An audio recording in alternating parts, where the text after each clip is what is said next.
pagi anak-anak, kembali lagi kita belajar daring.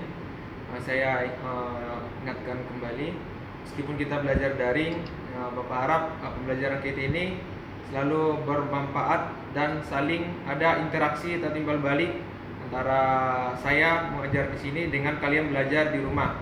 Oke, pada kesempatan ini Bapak akan menjelaskan dan kita masuk materi baru yaitu statistika. Oke, sedikit gambaran. Statistika itu banyak memberikan manfaat dalam kehidupan sehari-hari. Misalnya dalam dunia bisnis, para pemain atau pelaku saham atau perusahaan sering menerapkan statistika untuk memperoleh keuntungan. Contohnya seperti peluang untuk menanam suatu saham atau modal di suatu perusahaan atau di tempat lain. Kemudian kalau dia dalam dunia industri, statistika sering digunakan untuk menentukan suatu keputusan. Keputusan seperti apa yang diminta atau yang dimaksud. Contohnya, berapa jumlah produk yang harus diproduksi dalam sehari berdasarkan data historis perusahaan tersebut. Apakah perlu melakukan pengembangan produk atau menambah varian baru produk tersebut, dan apakah perlu ditambah atau diperluas cabang produksi di tempat lain supaya memperoleh keuntungan. Dalam bab ini kalian akan mempelajari lebih lanjut tentang statistika, sehingga kalian nanti bisa lebih mudah memahami atau memaknai masalah yang akan kalian temui nanti yang berhubungan dengan statistika.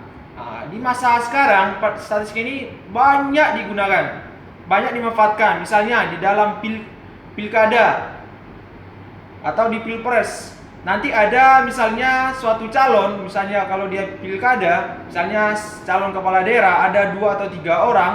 Nanti setelah ada pemilihan, nanti bisa dibuat suatu data atau statistik, kira-kira peluang yang mana yang akan bisa pemenangnya, atau berapa persen si A, si B, si C.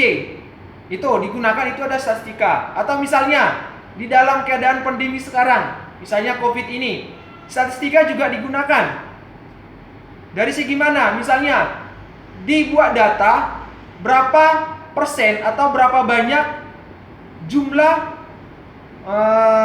orang atau korban setiap harinya bertambah. Jadi nanti ada bisa dibuat statistik, nanti berapa persen bertambah, berapa persen sembuhnya. Jadi statistika itu juga diterapkan di situ. Berapa persen setiap daerah atau berapa persen di negara ini atau di Indonesia kita ini. Ini juga dipakai statistika itu. Jadi saya harap kita nanti mempelajari ini, kalian bisa benar-benar memahaminya dan bisa menerapkannya nanti dalam kehidupan sehari-hari. Oke? Di sini sudah Bapak sediakan definisi-definisi atau pengertian dari statistika tersebut. Oke, yang pertama adalah konsepnya dulu, konsep statistika tersebut. Di sini ada pengertian statistika dan statistik.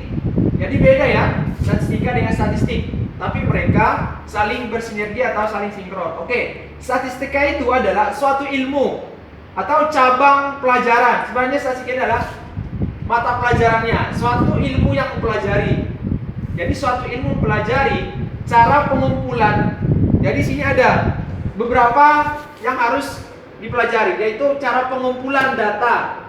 Cara pengumpulannya nanti setelah dikumpulkan diolah, pengolahannya, kemudian disajikan cara penyajiannya dan dianalisis data tersebut, serta cara pengambilan kesimpulan. Setelah dianalisis, nanti kita atau kalian bisa buat kesimpulan dari semua pengumpulan, pengolahan, penyajian sampai analisis, baru diambil kesimpulan secara umum berdasarkan hasil penelitian yang tidak menyeluruh. Oke, itu arti dari statistika tersebut. Jadi cabang ilmu yang mempelajarinya. Sedangkan statistik adalah kumpulan keterangan yang berbentuk angka-angka. Artinya inilah yang digunakan statistiknya, yang berbentuk angka-angka yang disusun dan diatur dan disajikan dalam bentuk, bisa dalam bentuk daftar, tabel atau diagram. Diagram ini juga banyak, diagram pohon, diagram batang, histogram dan sebagainya. Jadi untuk memperjelas persoalan atau masalah yang sedang dipelajari. Jadi inilah yang dipakainya, yaitu metode statistiknya. Oke, di sini saya jelaskan lagi. Kegunaan statistik tersebut secara umum adalah untuk memberikan atau memperoleh data secara sistematik dan alat untuk memprediksi secara ilmiah, dari suatu kejadian yang akan datang.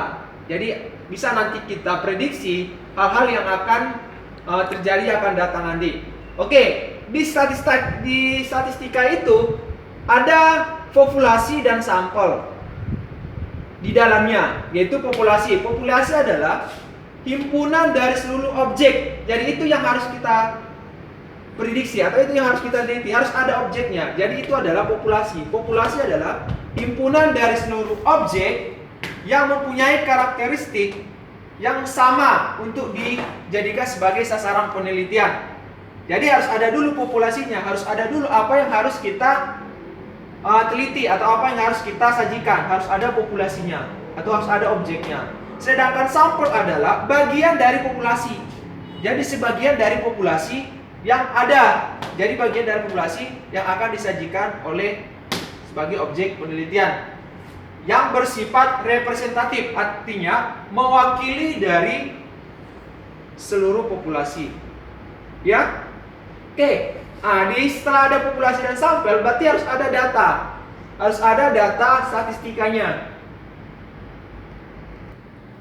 Oke. Di sini ada data statistika.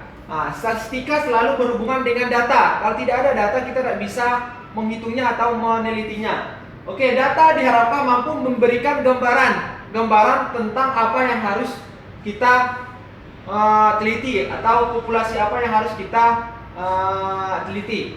Oke, sini ada beberapa syarat data yang dikatakan adalah data yang baik. Yang pertama, data itu harus objektif. Data harus objektif artinya data yang harus real atau apa adanya, tidak boleh direkayasa. Itu yang pertama. Syarat yang pertama.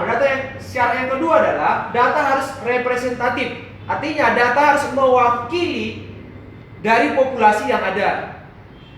Sedangkan data harus reliable. Data reliable artinya data yang tingkat kesalahannya itu sangat kecil. Nanti setelah kita olah, jadi tingkat artinya margin errornya itu masih tergolong relatif kecil.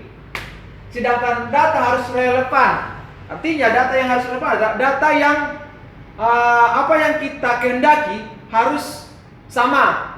Yang apa yang harus kita teliti. Misalnya kalian mau meneliti atau kalian mau mengetahui berapa banyak atau jumlah pedagang kaki lima di Pontianak ini.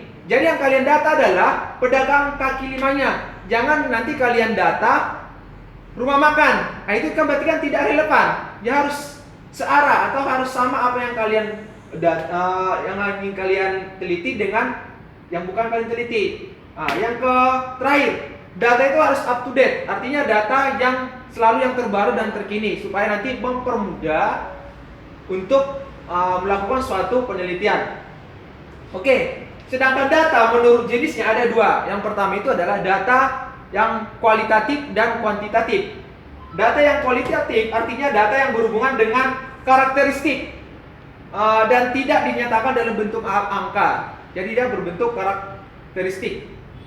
Sedangkan yang kedua adalah data kuantitatif, data yang dinyatakan dalam bentuk angka.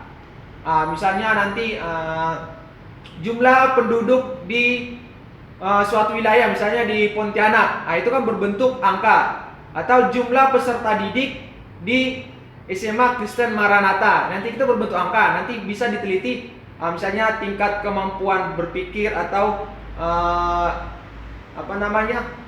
prestasi atau jumlah anak yang berat badannya di atas 50. Itu kira-kira nanti bisa diteliti. Jadi dia berbentuk angka.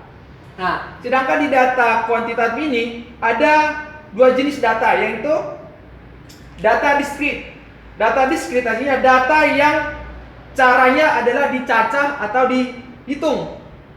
Nanti kan bisa apakah itu dicacah atau dihitung. Sedangkan data Yang kedua adalah data kontinu, data yang harus diukur. Nah, data yang harus diukur ini misalnya itu tadi data anak, misalnya di kelas 12 MIA, anak yang tingginya di atas 170. Nah, itu kan diukur. Atau berat badannya yang di atas 50 kg, itu kan diukur. Itu artinya data kontinu. Kalau sedangkan data diskrit adalah dia dicacah atau dihitung.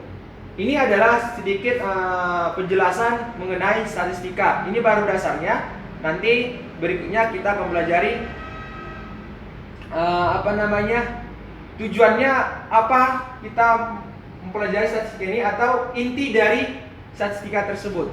Demikian dulu penjelasan saya. Semoga bermanfaat. Tuhan Yesus memberkati.